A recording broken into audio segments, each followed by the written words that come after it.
to be self-evident. All men and women created by so you know the thing.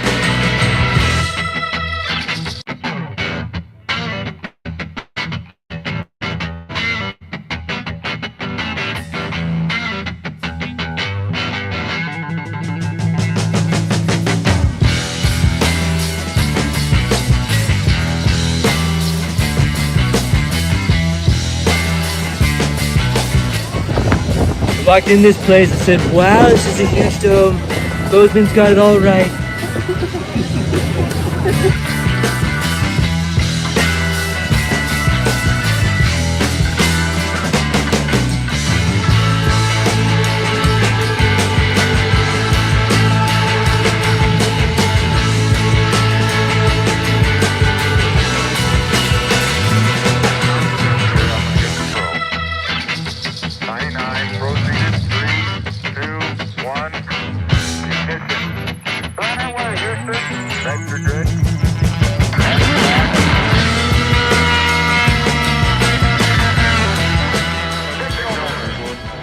Stage 2. Go. Flight directors go from push.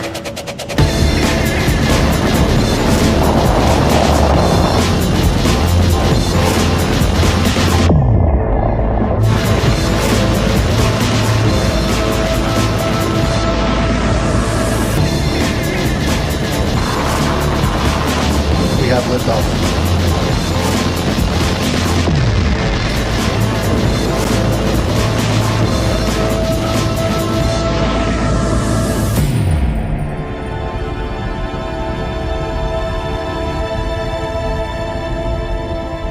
Vehicles pitching downrange.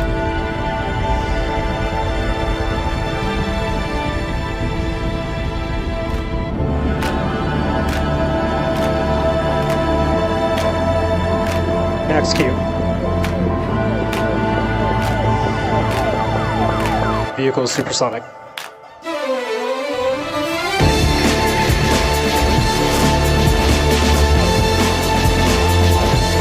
State separation.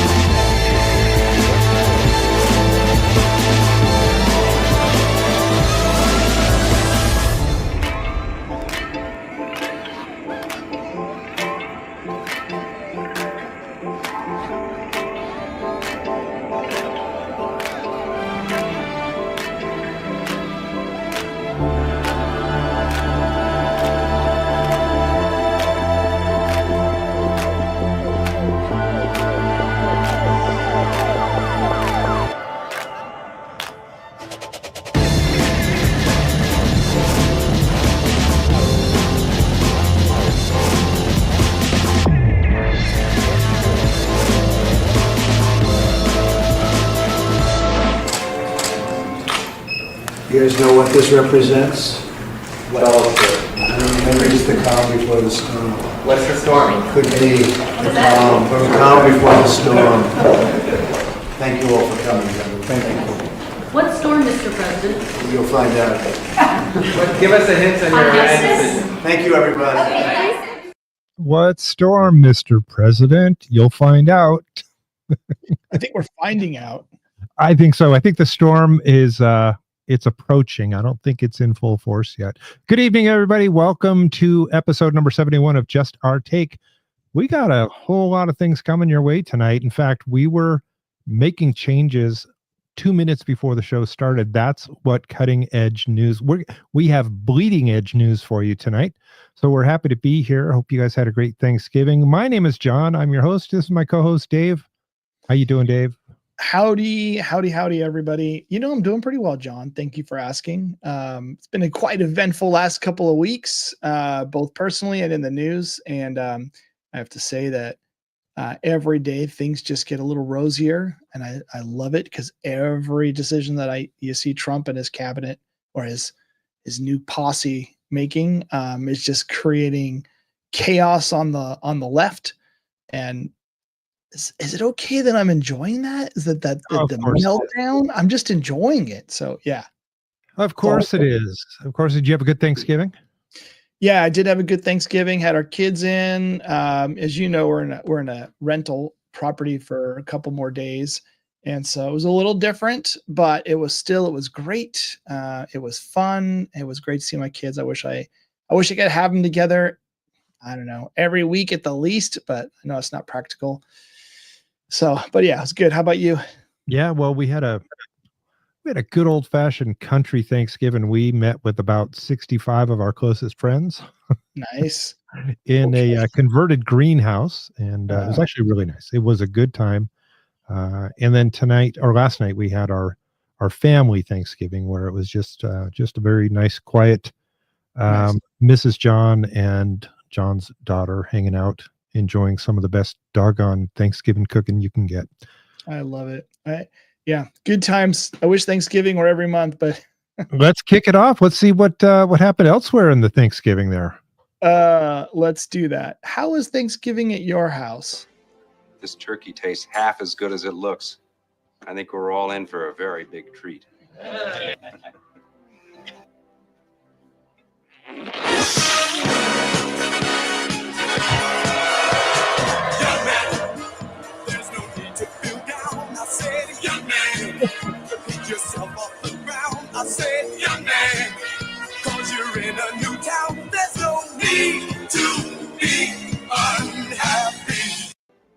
This turkey tastes Okay. I love it. I saw some stuff around the internet just about some people's Thanksgiving dinner destroyed because of politics, and it shouldn't be destroyed because of politics. It's too bad, because quite frankly, we're going to have to live with the next 4 years regardless of what side you're on, unless of course you're going to do what many of these people have done and shut yourself out, shave your head, and refuse to have any interactions with the opposite sex. And we've talked about this. I'm actually okay with some of the folks choosing not to have children or whatever. But in a serious note, though, I've seen similar commentary. In fact, one of my neighbors who stopped by, I ran into her Friday, and she was sharing with me that her daughter has decided to did not come for Thanksgiving and is not coming for Christmas because mom and dad have a different point of view, and it's absolutely horrific. And the daughter feels very strongly that now there's about to be a universal global ban on abortion and a couple other things, and it's heartbreaking. The hysteria is really out there. I mean, I've seen that there are people, women being sterilized over this. It's just, good night. It's 4 years, guys. 4 years. Anyway, let's move on. By the way, tonight, just before we got on the show, we heard some interesting information that Joe Biden is going to pardon his son for anything he's ever done in his life, including that time that he poopied in his diaper. We now turn to a Fox News alert. Oh, hold on.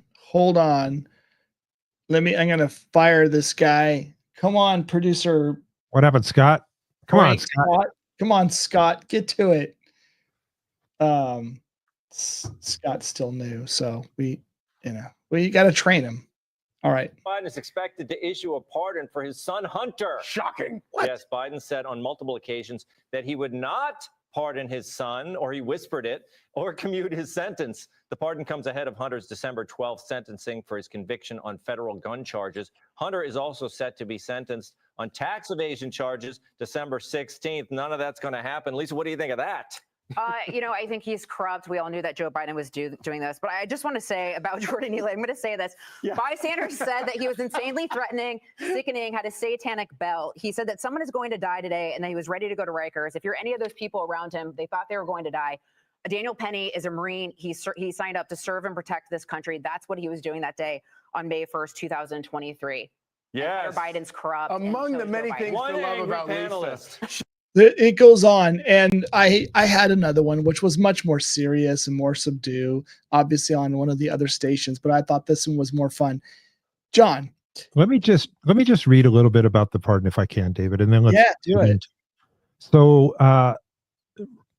be it known on this day, I, Joseph Biden Jr., yada, yada, yada, full and unconditional pardon for those offenses against the United States for which he has committed or may have committed or taken part in during the period from January 1, 2014 through December 1, 2024. So a 10-year period, including but not limited to all offenses charged or prosecuted, including any that have resulted in convictions by Special Counsel David Weiss.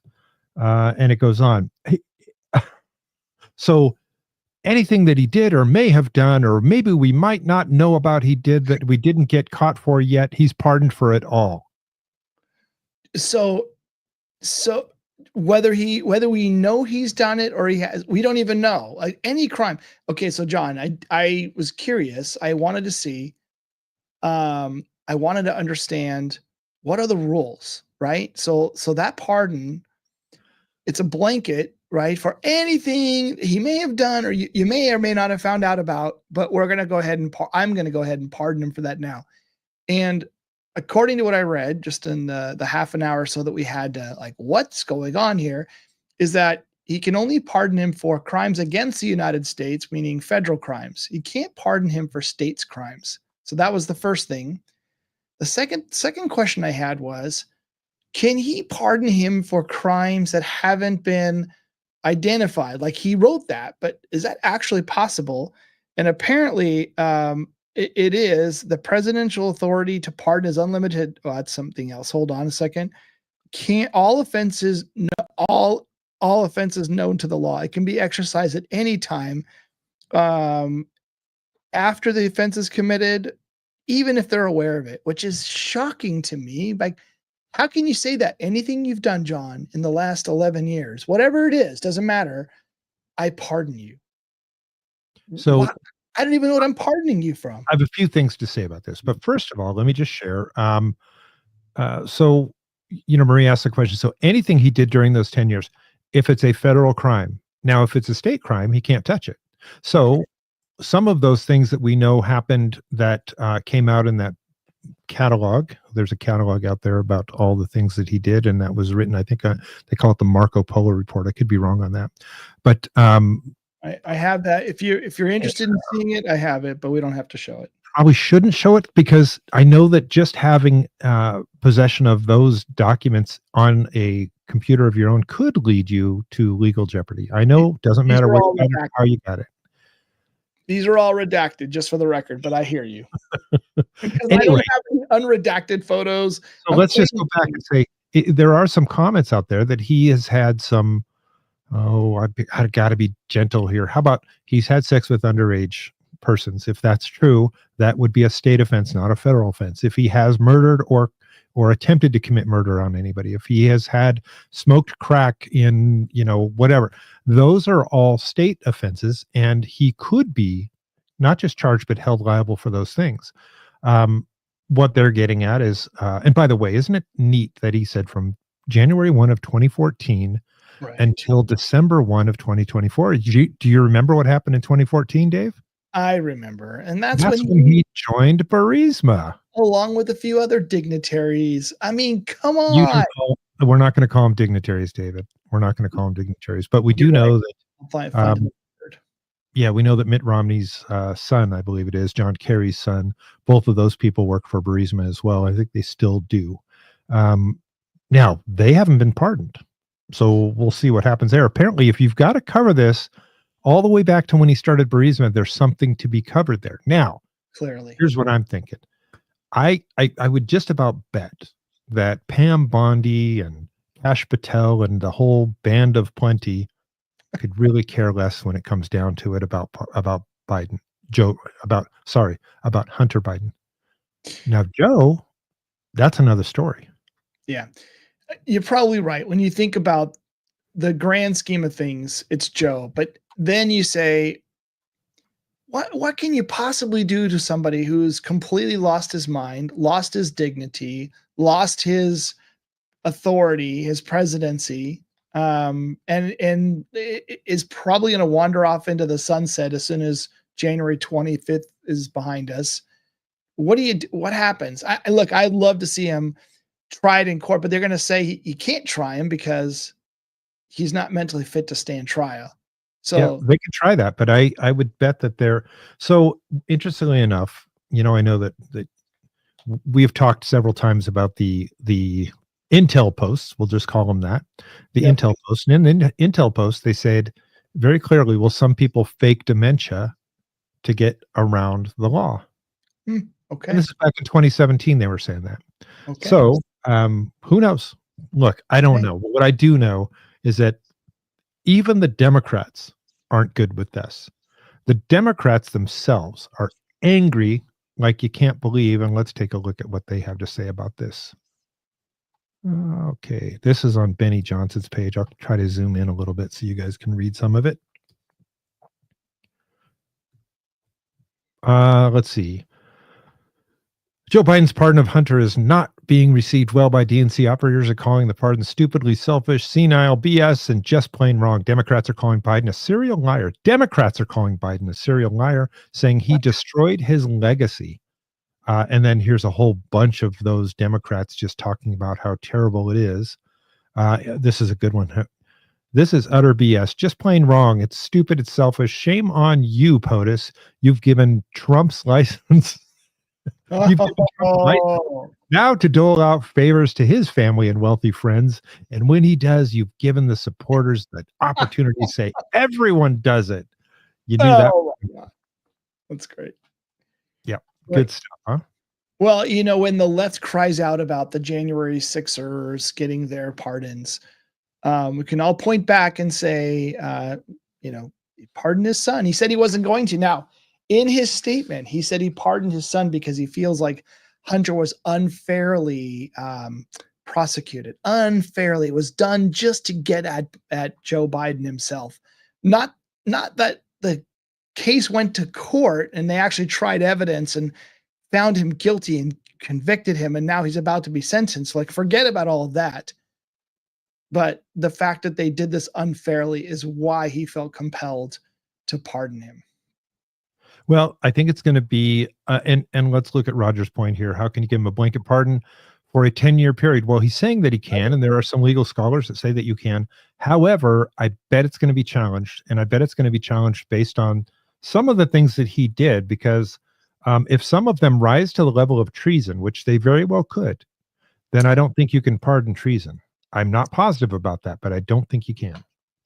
You can pardon any crime against the United States of America except impeachment. That's what the rules are. So he can actually pardon treason, and likely did. I would bet that would get challenged, especially because it would hold up in a military tribunal. But anyway, you know how I feel about it, John. Bring him to court, try him, and then, if found guilty, hang him from the nearest tree and do it on public television so everybody here's can watch. the catch-22. If he's too senile to stand trial himself, then he is too senile to issue a pardon.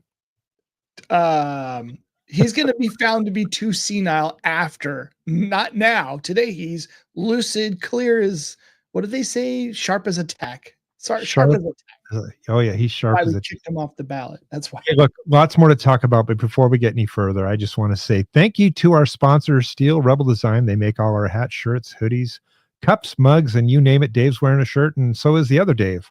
So head on down. Right below in the description, there's a link to merch. If you follow that, it'll take you over to the store. And the store at Steel Rebel Design, you can get our shirts and hats there. There's other things coming to that store soon, and we'd love to have you purchase one. And if you do buy one, send us a picture of you wearing it. You can send that. The description is down below too. There's an email address in there, justourtakeshow@gmail.com. So thank you again to Kim and Company at Steel Rebel Design. We appreciate you sponsoring the Just Our Take show. If you use the code Just Our Take when you check out, she'll give you a 10% discount. Nice. I get all that in?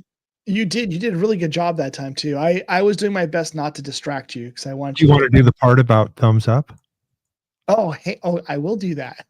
Regardless of the platform you're on, whether it's YouTube or it's Rumble or it's X, I was going to say TikTok, but it's not TikTok, although that would be pretty funny. Find that thumbs up button I think on Rumble, what do they call it? It is called a thumbs up on Rumble. Click the thumbs up button because that's how you tell the algorithm, hey, there's something going on over here that's interesting and you should come check it out.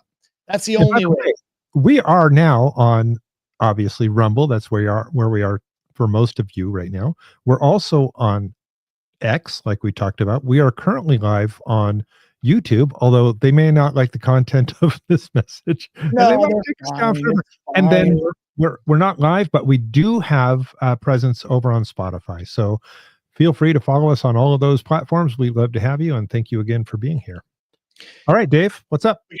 By the way, we do have to figure out Spotify at some point. All right, look, there's a lot more to talk about. Let us get on to some much more interesting and really super cool, although pardoning Tundra was interesting, but Kash Patel. Can I just, before you jump, I'm sorry.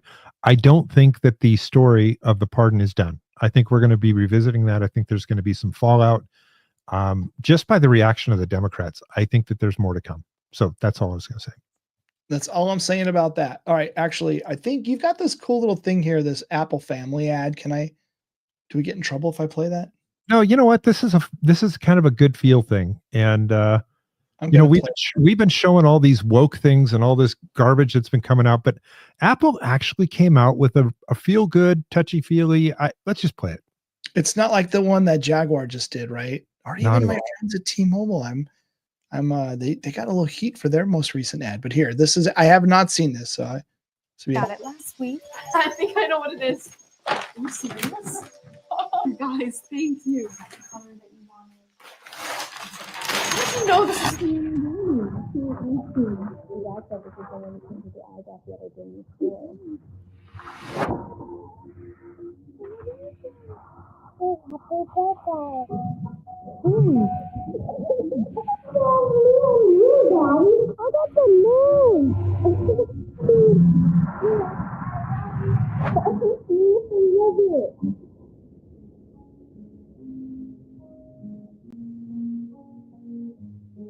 John, listen.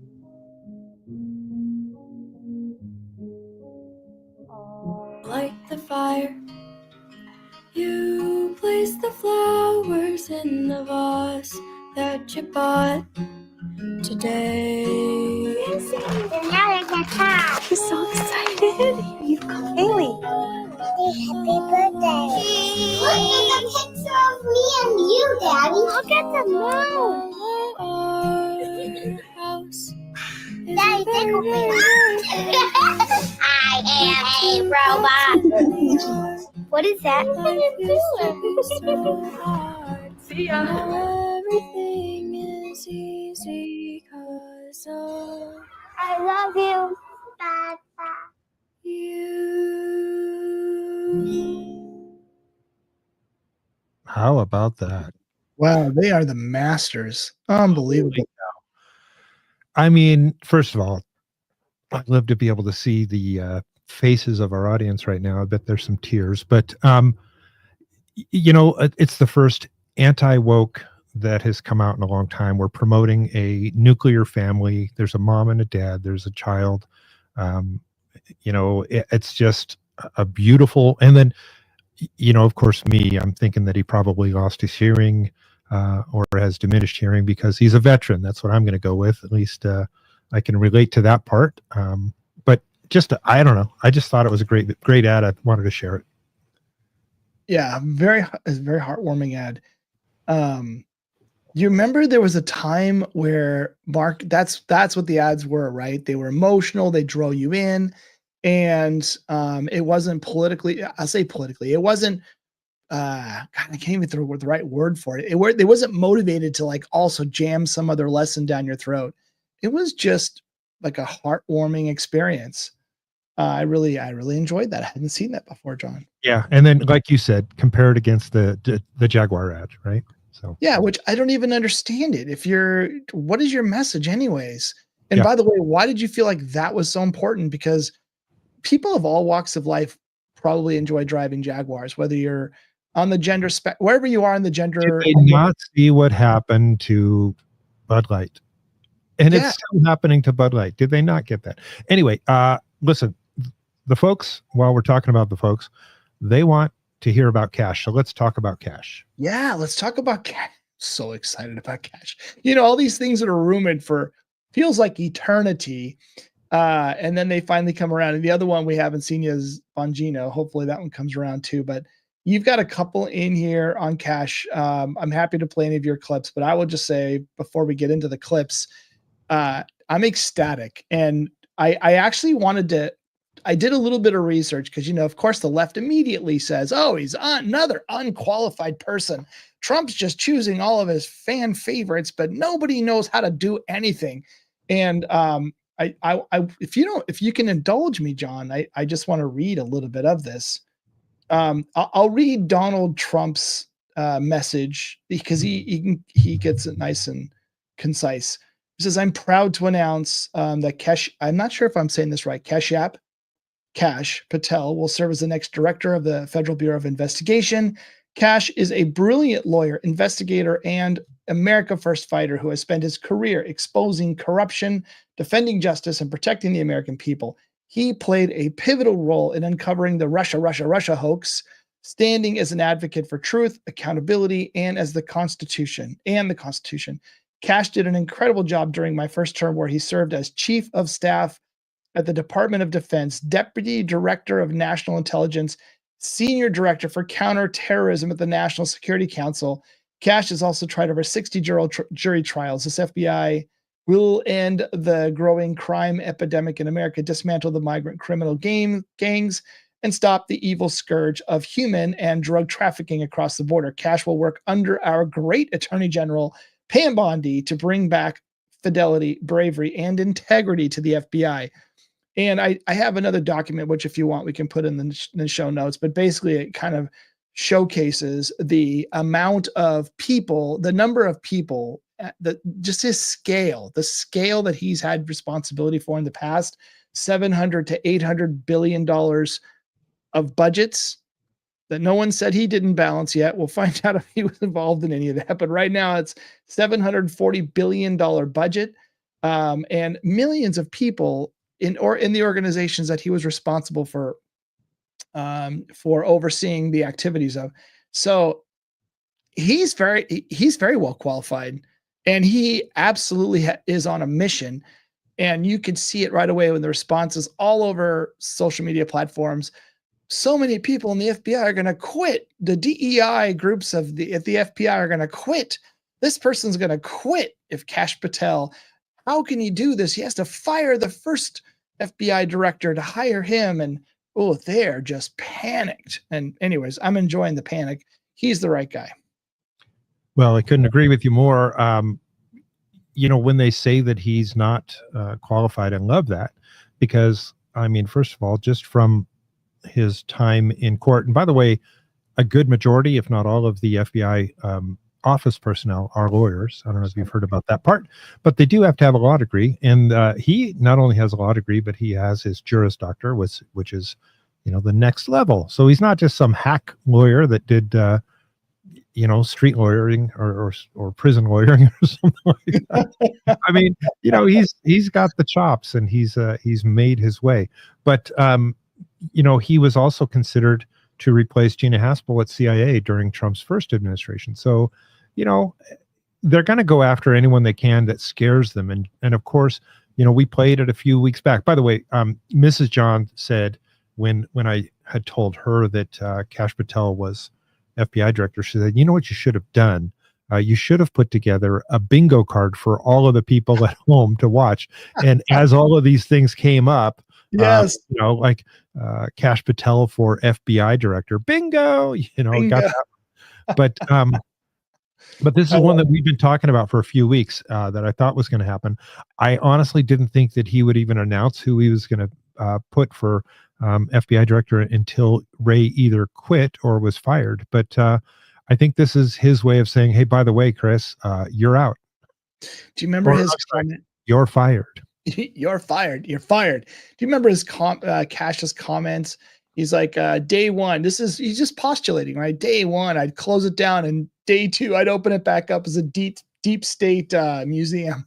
Yeah, I played that video here a few weeks back. That and the other thing is he clearly said, look, I don't want any kind of retribution or anything like that. The only thing I want is the constitutional to be equally applied amongst all people. That's what he said. Yeah. And I believe the guy. I think that that's who he is. And when he says equally applied, there's a lot of people that have completely skirted the Constitution, and those are the ones screaming the loudest right now. Why don't we look at some of the clips? I think that the left freakout is probably a good place to start. Oh, which one do I have? Hold on. Which one is this? Hang on. That's MSNBC. That's the second one. That's fine. You want to go with that one first? Yeah, that's fine. All right. Scott got it teed up on time, so Good job, Scott. Good job, Scott. Is there enough backbone there, do you think, to defeat multiple nominees? I don't know. I think it's possible. And look, we saw it with Matt Gaetz already, and I think that I was actually surprised how quickly that happened. To me, Kash Patel, and I don't say this lightly, is the most dangerous nominee that we've seen yet to our democracy. I mean, you might think that having Pete Hegseth running the military is a greater level of danger because of his lack of experience, or Tulsi Gabbard at intelligence. But just as far as the threats to democracy that we were warning about before the election, and Kash Patel was a key player inside the Trump White House, pushing for and orchestrating the coup attempt in 2020. He was trying to completely take control of the Justice Department at the time. He was Trump's top lieutenant who was willing to do anything and advance any lie in service of his attempt to overturn that last election, to such a degree that there were many people that were Trump appointees in 2020 who were staying around and saying no, like standing in the breach and saying, no, not Kash Patel. Like, you cannot put Kash Patel as. Who was saying no, not Kash Patel? I'm going to guess that somebody's like, please, God, no, not Kash. I'm sorry. Wait, look at the sign right next to his head, by the way. Pinto beans. Yeah, so this is funny. He's a threat to our democracy. That threat to our, I know that we said that about Tulsi, and we said it about this person and that, and this is the one. This guy is the one who's a threat. Marie thought the same thing. Marie said, "Yeah, the fact is, we are not a democracy, and that's why him saying that I want the Constitution equally applied is a threat to them, because they want it to be a democracy, which we are not. We're not a democracy, but also I love the fact that he wants to see the Constitution upheld. Liz Cheney, when she, a couple weeks back, she came out and endorsed Harris. I got a text from my dad, and he's like, "What do you think about Liz Cheney? She's a constitutionalist and she's a hardcore conservative Republican." Like, do you not know who she is? Her daddy was Captain Warbucks. Her daddy was Captain Warbucks. You didn't like him. Remember when you? Oh, I've seen this clip. This is a good one. Remember when you didn't like Daddy? Okay, well, by the way, about daughter. About MSNBC. Remember, they get about 25,000 viewers. So 25. We're creeping up on their numbers right now. So hey, they're for sale. By the way, I know it's this comment. Sorry, I'm laughing because I'm thinking back to some of the conversations that I've had and some that I've read about people just freaking out over when Elon Musk was kind of joking about it. Yeah, maybe I'll buy it. Oh, there goes the independent free speech. It's gone now because Elon Musk will buy it and it'll become a right wing, blah, blah, blah, blah. I'm thinking the reason why it's for sale is because no one goes to MSNBC anymore. That's and they why didn't say that when George Soros bought 200 radio stations. No, because that was to save democracy. Yep. Okay. Let's put this up on stage. All right. You ready for this? Do it. All right, folks. We knew this was going to be bad, but this is really, really bad. Trump just nominated Kash Patel to be the director of the FBI. This guy is the Trumpiest Trump stooge that there is. Forget for a minute that he has no experience running an agency like this. He believes that the 2020 election was stolen. He fed the rumors about this deep state trying to get Trump, which was not true. He is the hackiest hack that Trump has in his back pocket. He's even said that he wanted to go after journalists who wrote negative stories about Donald Trump. Now, this guy is going to be one of the top law enforcement officials in the country. This guy will do anything for Donald Trump, no matter whether it's legal or not. He will do it. he is going to get rid of all senior level career law enforcement officials in the FBI and replace them with other Trump lackeys. This, I think, is the most dangerous pick yet, because this guy's going to be directly overseeing law enforcement on the ground across the country.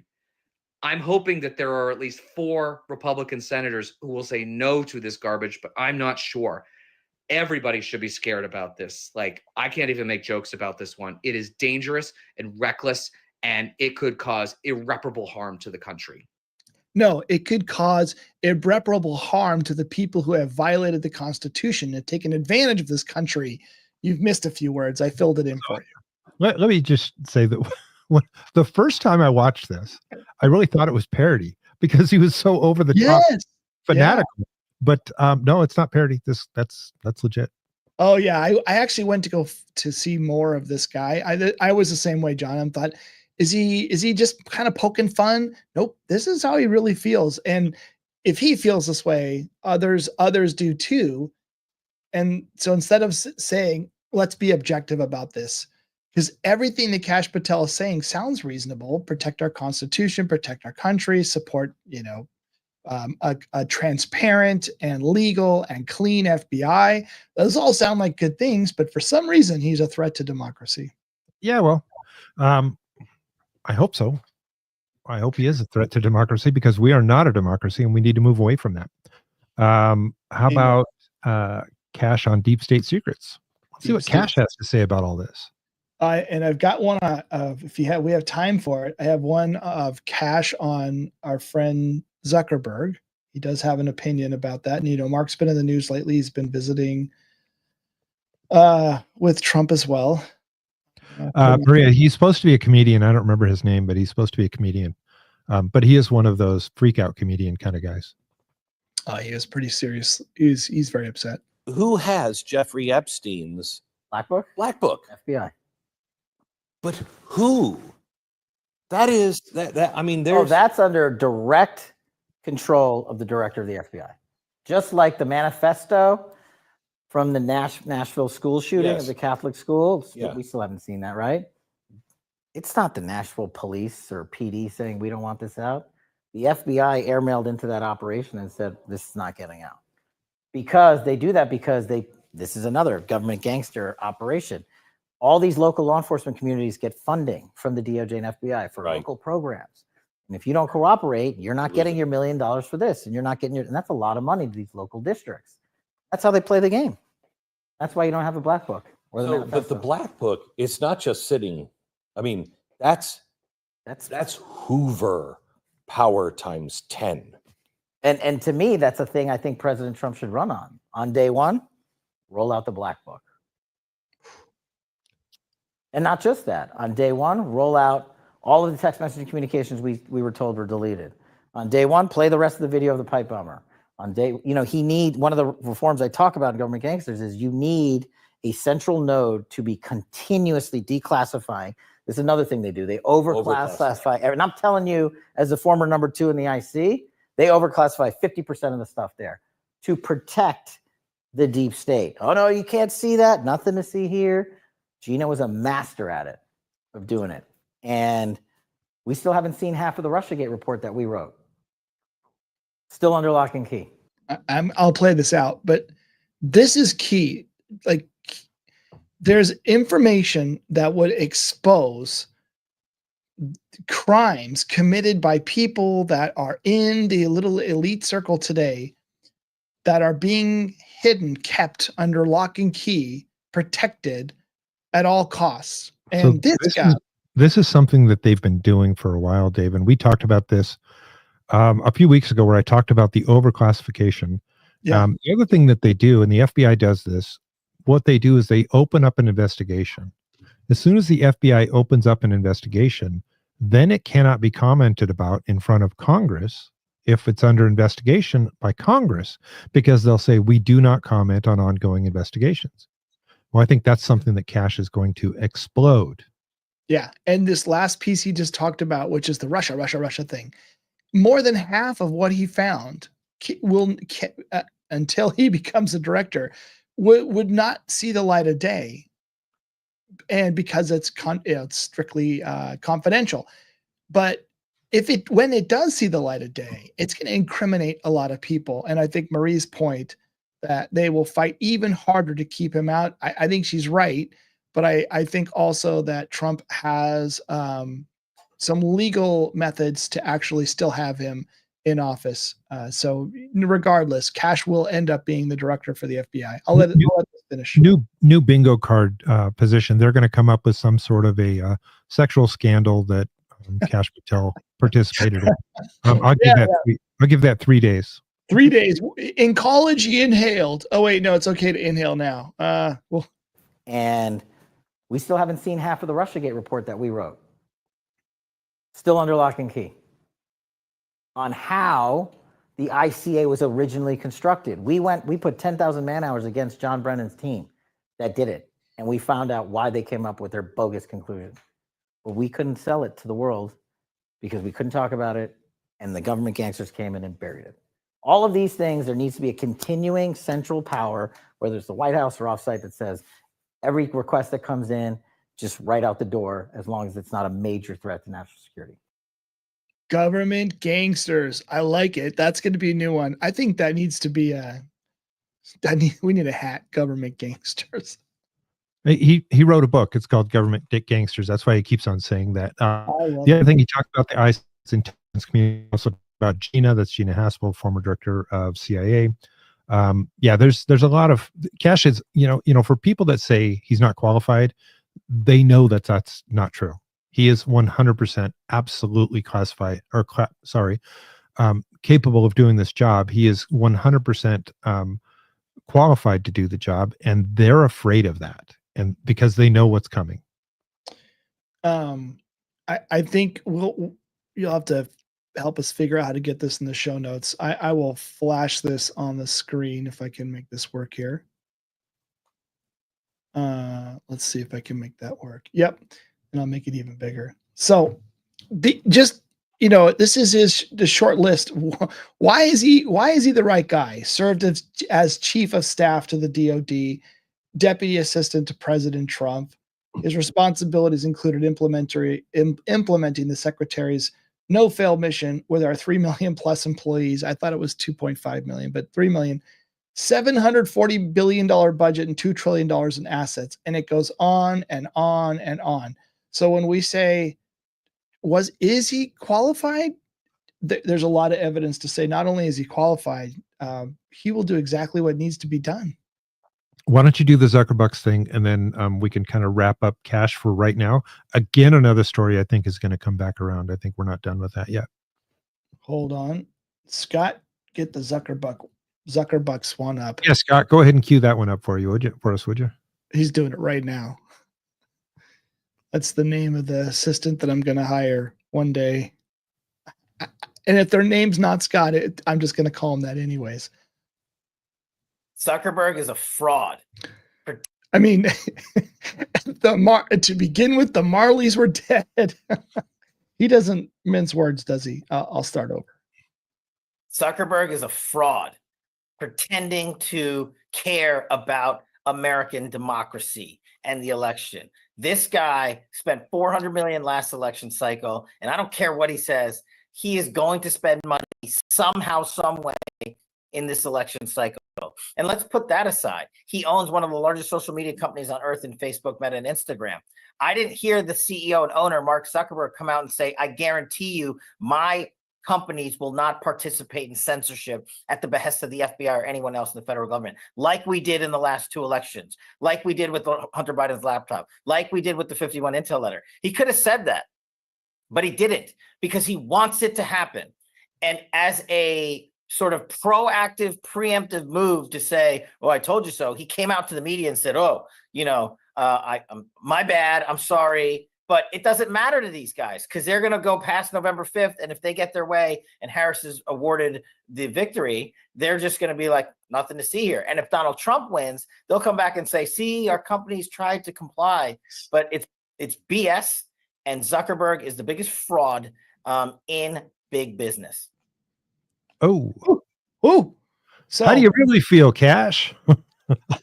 I think we know how he really feels. And Zuckerberg's been in the news, right? He went out and visited with Trump, and I think he's trying to well, I don't know what he's trying to do. I have a feeling if I were in his shoes, I would try to make amends as quickly as possible, because new leadership at the FCC can come take a look at what's happening. They can look at Section 230. There's a lot of things that can happen, and Zuckerberg will need to, if he wants his platforms to continue to operate the way they do today, then he's gonna need to stop bending the will to the cabal. But I don't know. Maybe it's too late. Who knows?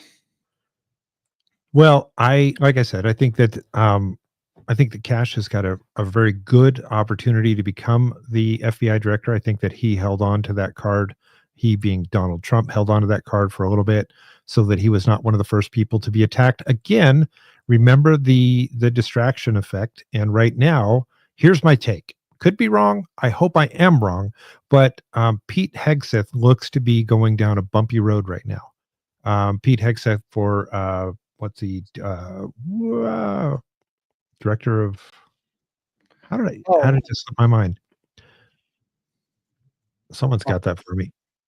DOD, whatever. National Defense Intelligence Director of things, of all things that he could be. Good night. How'd that happen? Anyway, fun. So Pete Hegseth is running up against a wall right now. There are people that are coming after him. Apparently, there is a story. It's an older story, but it is coming out. And the story that's coming out right now is that he had some, let's just say, a relation with somebody, a woman who was married at the time.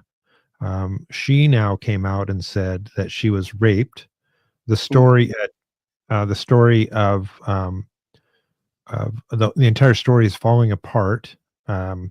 Defense. Say, there you go, Secretary of Defense.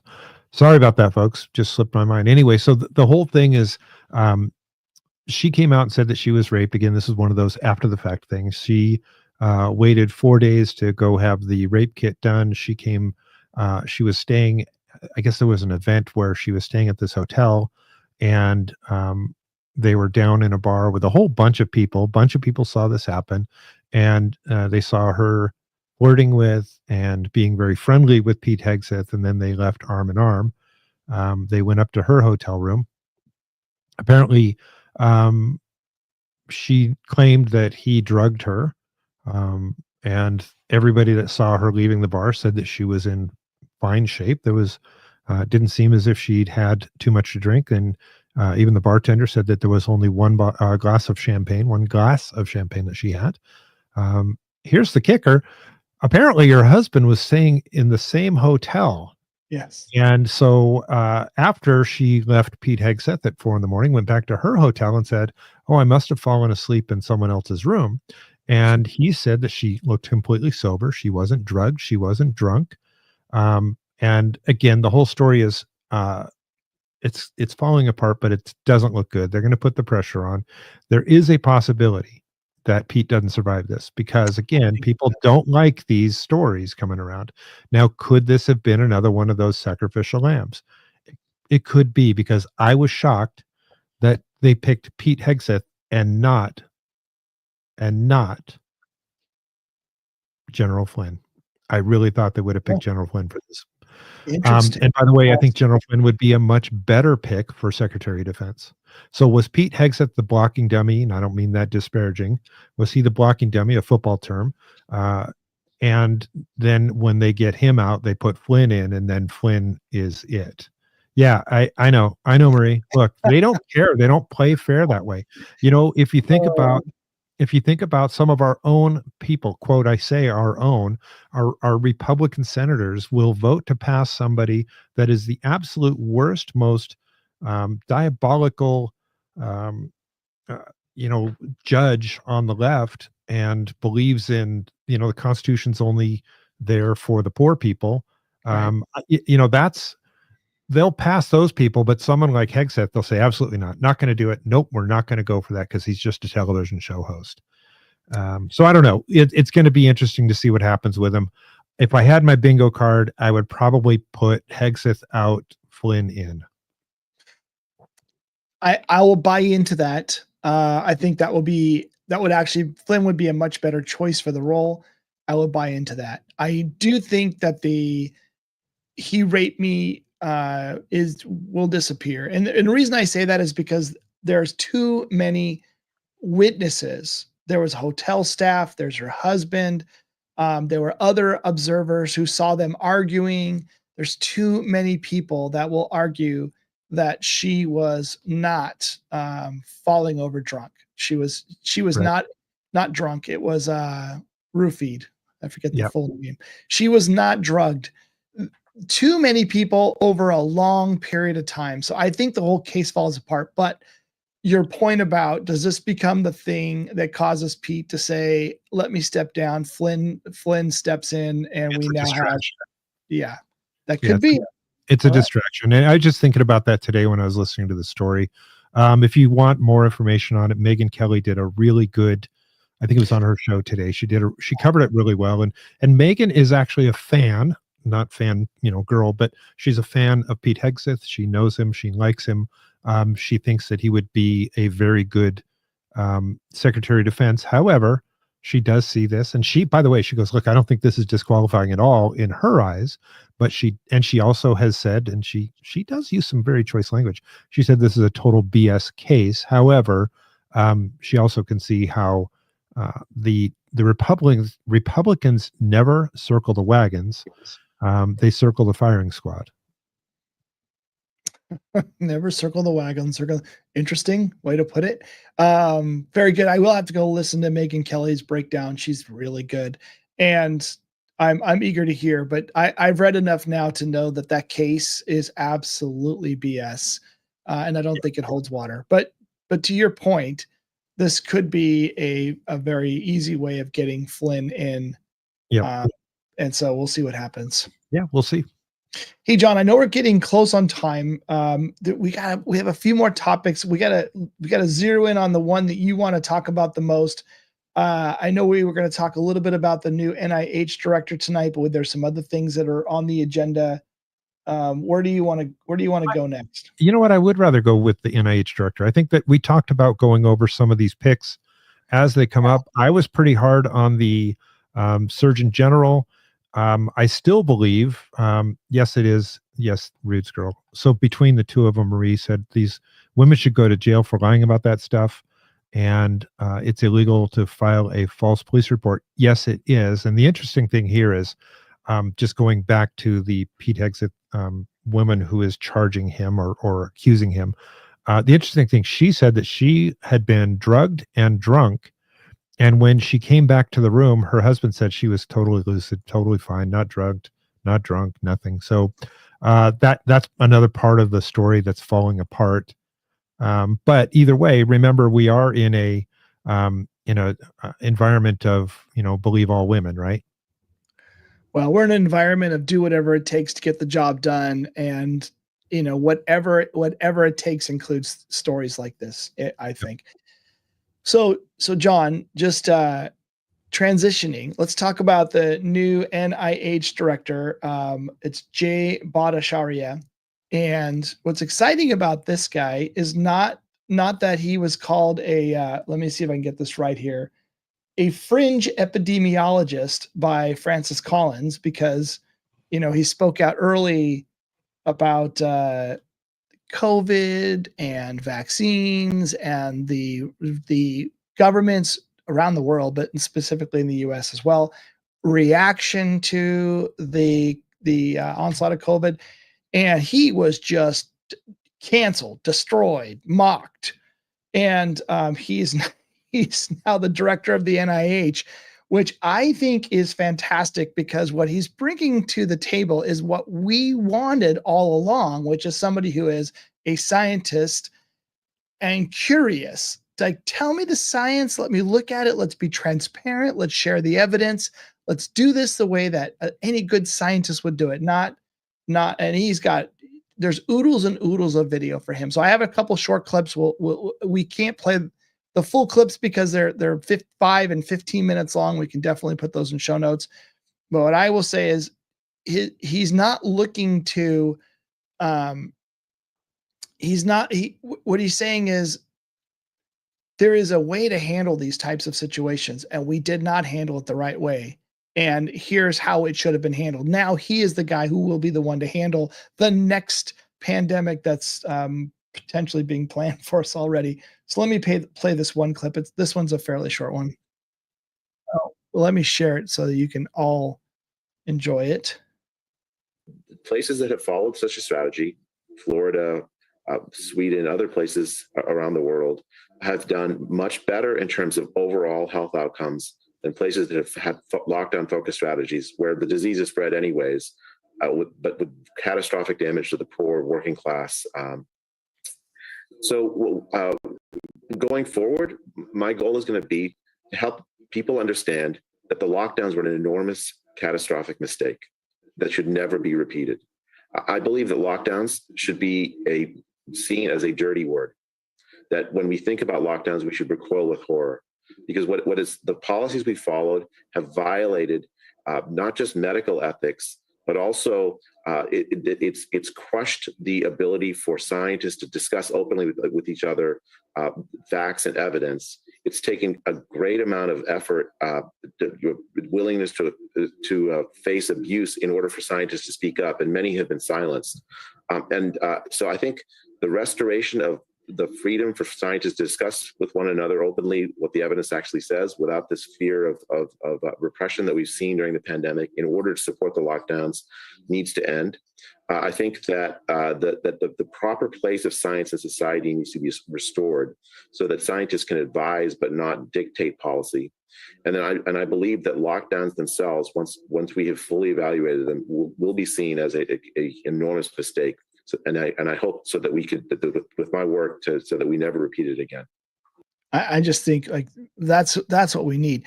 It's not to deny there's a problem, which, by the way, I've listened to probably 2 hours of different interviews with him so far. It's not about denying there's a problem, because there will be a time where a true virus will spread throughout our communities, and we do need to have tactics in place, a strategy and tactics in place to deal with that. But there needs to also be a method for understanding what it is and being transparent about it. And if you're not transparent about it, then you lose the community of brilliant thinkers to help solve the problems, which is exactly what happened this last time around, which is why, John, I think you and I, amongst many other people, were so hesitant to jump on board. It's like, why are you silencing all of these really smart people and disregarding them and shoving them off to a corner and canceling them? Shouldn't you be taking the opposite approach, which is create the biggest community of big brain thinkers you can to solve this problem at the root? And every indication is that this gentleman is going to do just that for us. Sorry, I had myself muted there for a second. How about I just show you this one? You'll like this. I think this is what Marie's referring to. What do you think about the NIH now that you were working there? Probably shouldn't be like saying this out loud. They might have funded a lab in Wuhan, China, to like make, and Pfizer and Moderna are just getting a bunch of money from it, from all these vaccine mandates. Roger Cholin is with the National Institute of Health. For other vaccines, like measles or whatever, you had to go through several rounds of approval, but these were accelerated through the approvals. Do you think that the mRNA stuff is safe? It's like really effective people with the myocarditis stuff? Well, I think we're all going to learn when it's too late. I think that's important. The lack of effectiveness of the vaccine product. Like the 6-foot rule, remember that? Like that wasn't like based on any real evidence that did anything. It was completely made up. It was completely made up. And the masks, back and forth on the masks, and if it's an aerosol, if this virus is spread via aerosol, then certain masks were never going to be effective, and just all the misdirection and miscommunication and outright lies. So that video, you can find that video just real quick because it goes on. It's about a 20-minute video. If you go on to I found it on X. It's on James O'Keefe page. You could probably find it on O'Keefe Media Group, which is the OMG network. But it goes on and on. And this guy says exactly that. Mask mandates were totally made up. 6-foot rule, totally made up. Lockdown, totally made up. We didn't know anything about this vaccine, totally made up. Yeah, I mean, when you hear those things and then you see this pick about the new pick in the NIH, he too will uncover some things that are well below, underneath all of these rocks. He's going to be kicking rocks and uncovering things. And I think this is where some people may need some pardons. I think you're right. Okay, look, just for fun, it's always good to understand what does the other side of the aisle think about these choices. And so we are now tripling Rachel's views, but I think we should hear her out. On the heels of Donald Trump picking him to run Medicare and Medicaid in this country, we also got news on other healthcare picks to run the CDC. Donald Trump picked a former Republican congressman who for years has crusaded on the false claim that vaccines must be the cause of autism to lead the National Institute of Health. Trump's top candidate endorsed herd immunity as the best way to address the COVID pandemic. Just a fancy way of saying, let's get everybody sick and see what happens. Cull the weak, cull the elderly. Now we know that the vaccines work well enough that the virus stops with every vaccinated person. A vaccinated person gets exposed to the virus. The virus does not infect them. The virus cannot then use that person to go anywhere else. It cannot use a vaccinated person as a host to go get more people. See, this is why I wanted Elon Musk to buy MSNBC and then put it in Rachel's contract. You have to tell the truth from now on. Every lie you tell, you're going to get fined, and it's going to be a lot. Anyways, clearly, they're having a hard time with this as well, which I don't know why. I think she should go get another booster. I just don't understand. Why would you be afraid of having the truth come out? Like especially as a journalist, wouldn't you want transparency so you could actually report on what's really happening? Yeah. Yep. Yeah. True. Yeah. It's true. The audience, apparently the home audience has a couple opinions about this whole thing. And, there is a song by The Who that we won't play because YouTube will give us a copyright strike. But he says we won't be fooled again.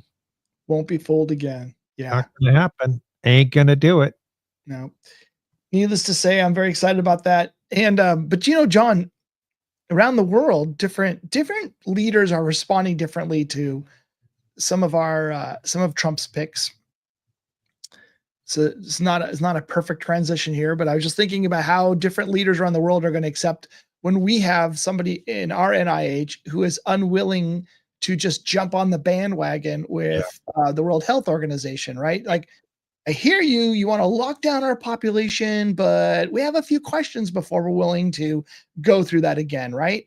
And so that's going to create some interesting friction. And then, of course, I don't know if the ceasefire between Israel and Hamas is holding, but it sounds like that has materialized. I think Biden took credit for that, but I think we all know where that came from. What's his name? Trudeau came down to Mar-a-Lago and spent Thanksgiving with Trump, which I thought was fascinating. I wonder what that conversation. This is the Trump effect. And, people will poo-poo it. Oh no, Biden did it. No, he went to go visit Donald Trump is what he did. He didn't go visit Joe in the ice cream shop. He went to go visit Donald Trump at Mar-a-Lago. And, not just that, but here's the stark difference between the two sides. The current administration, and this is insane as this sounds, it's true. The current administration is considering giving nuclear weapons to Ukraine. I saw that. And just that, by the way, I don't know about the legalities. I'm going to tell you, I don't think that that's possible. However, I think that we could station them there with our control, which would mean that we would be the ones starting nuclear war with Russia. Insanity. It's beyond insanity. That is, we call it mutual assured destruction. But that said, that's the difference. Meanwhile, we have, Donald Trump, who is saying, I will negotiate a peace deal. And it's funny, no one's talking about the Logan Act now. Not with it. Yeah. They're not talking Logan Act. Very good point. Yeah, no one has brought that up. That's a really good point. Yeah, Roots Girl says, I think this is about Trudeau didn't want to have to help change Joe's diapers. Yeah, Neither did the Pope, if you remember that. How soon can January 20th get here? I know. Hey, we got to get through the 6th first. That could be some fun, but yeah, I agree. But the Trump effect is taking place, and you see a lot of things happening because people know what's coming. Listen, the Russians very easily could wipe out what's going on over there, but I think that they're trying to have some moderation. I think they're trying to temper their response. Here's something really interesting, though. Who was doing an awful lot of saber rattling up until the point of the election? That was the Chinese. Have you heard anything from them lately? Not a thing. Not a thing. You're right. Surrounding Taiwan. Yep. We had some other vessels off in the Middle East. You're right. We haven't heard anything. Yeah. So there's some interesting things happening. I'm going to put it all on the Trump effect because I can, and it's just my take. It's just my take, which means it may or may not be true, but that's what I think, and you don't have to agree. You might agree. I want to share something. It's kind of small, so I'm going to have to blow it up. This is Julian Assange, a quote. When it's all finally exposed, 98% of Washington will fall. And he's talking about everything. The dirty tricks, the insider trading, the sex trafficking, the money laundering through Ukraine and everywhere else, the spying on our own people. All of these things have been done by both sides. When he says 98%, he didn't say 98% of the Democrats. Right. 98% of Washington will fall. Now, is he maybe a little bit of hyperbole? I don't know. Well, 98% is a really big number, but I think the key point is, I'm glad you. It's a big number. It's like saying zillions. Zillions is a real number, but it's really big. Quadrillions. Trillions now is so common. We have trillions, and we're just used to hearing trillions because we are. It's how much we spend. Seems like weekly now. But I think you make a good point on Assange's point, which is it's a cabal. That's the word I use. I'm now hearing it more and more. I won't take credit for it. I think others are saying the same thing. It's not about just the party, and it's not just the Democratic Party. It's not just some people in the Republican Party, but there is a cabal of people that are orchestrating certain events, and they want to protect what they have today with everything they can. We saw it through the election cycle. We'll probably see more of it over the next couple of months. And, hopefully I'm wrong, but I don't think they go away and just allow the posse, that's my word for it, the posse of all these incredible leaders, hopefully all confirmed, taking their seats and making just massive changes to how our government currently interacts with the public, with us, and creating transparency and being more frugal and being more thoughtful about, we have an economic insecurity right now. Most of us are living in bubbles where we feel we can go to the market and put stuff in our basket, and we probably don't even notice how much the checker, charged our card, or how much they took from us when we left. We probably don't even notice that. You go to the gas station, you fill up, and you probably didn't even look to see. Actually, I think people are more and more noticing, David, because, when you buy something that has forever been $2.25 and now it's $5.50, you tend to notice that, and you see people more and more are feeling that pinch. And I think that there's a growing level of frustration. That said, here is the debt clock. Is that from today? That's as of right now. So they have this window on the debt clock. They call it the secret window. And let's see if I can bring that a little bit more. So surrounded by wealth, USA money, dividend dollar plus 3% a year. And of course, it's got John F. Kennedy on there. It says Fed money is being torn apart. Jekyll Island, Georgia, 1910 is what it says down at the bottom. So there's hidden meetings in this. Nobody is really clear on who is putting these messages out. The debt clock's been around for a decade or so, maybe more. online, I should say. But just this last year, they've been doing more and more of these secret windows where they're putting these hidden messages in there, and a lot of talk about ending the Fed. And we've talked about the Fed before, not in great depth, but we have talked about the Fed, how the Fed makes it sound like it's a government program when it is not a government program, nor does it have any government control. But they do an awful lot on monetary policy that we end up feeling the pinch on.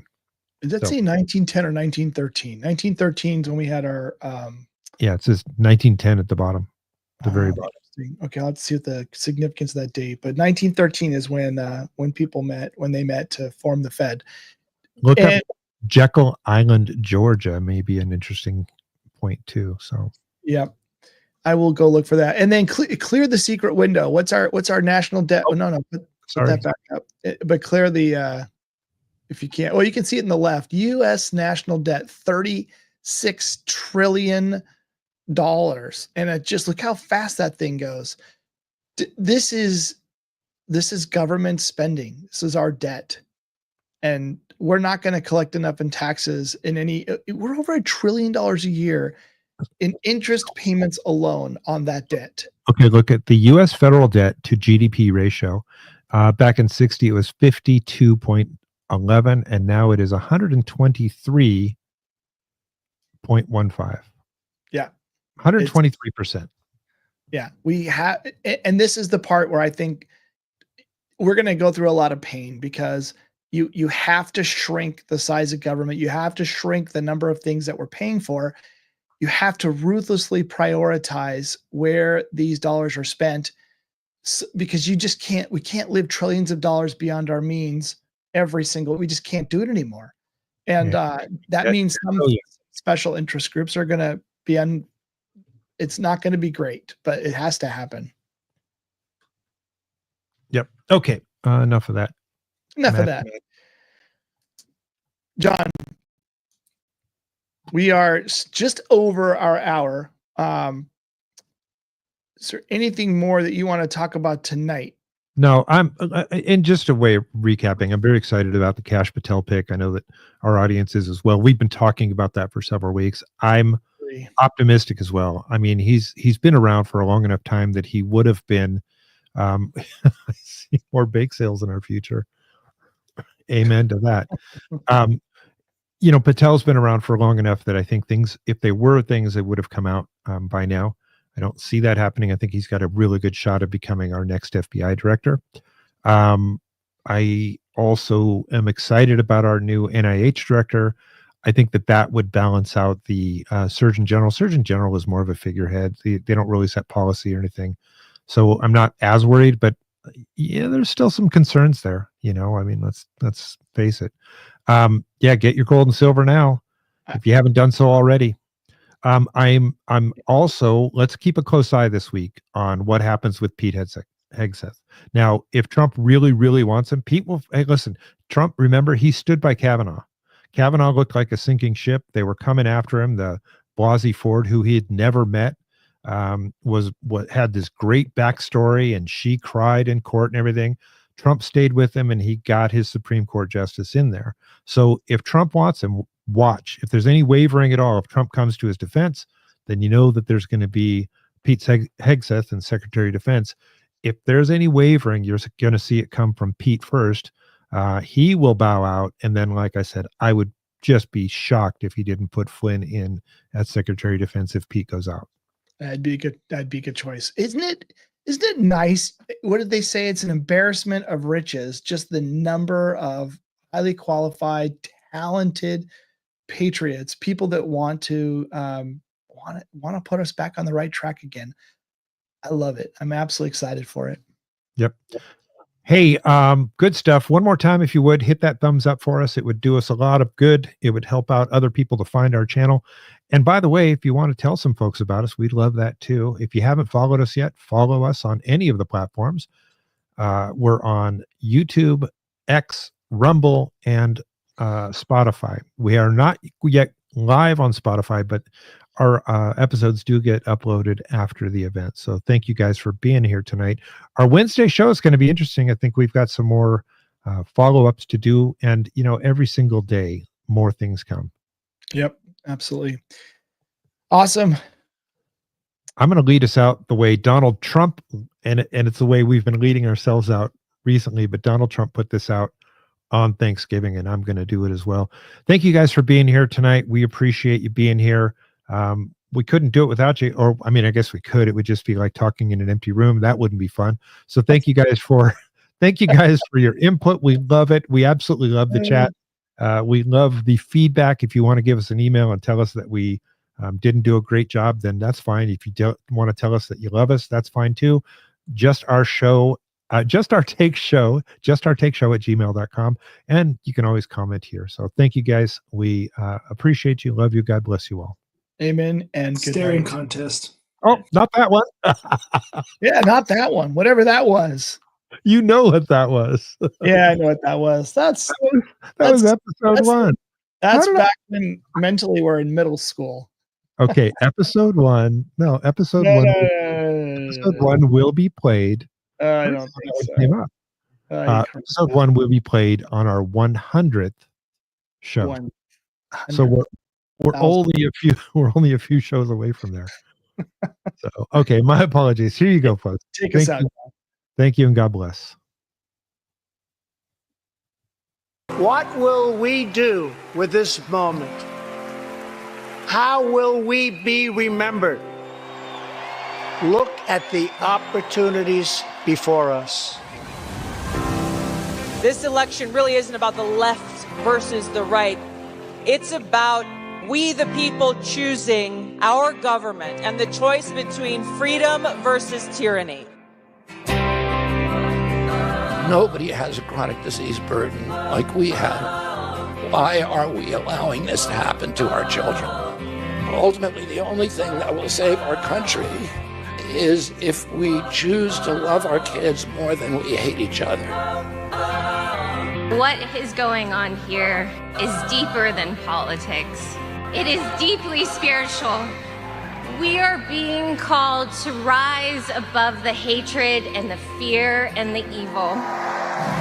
We need to remember above and beyond that we must love our neighbors, that we must treat other people as we hope to be treated. You want to be a rebel? You want to be a hippie? You want to stick it to the man? Show up on your college campus and try calling yourself a conservative. America is going to reach heights that it has never seen before. The future is going to be amazing.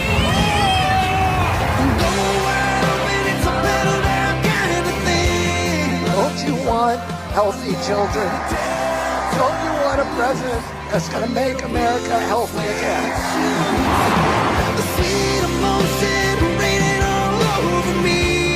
I come to you today as a former Democrat. I will be a first-time Trump voter tonight.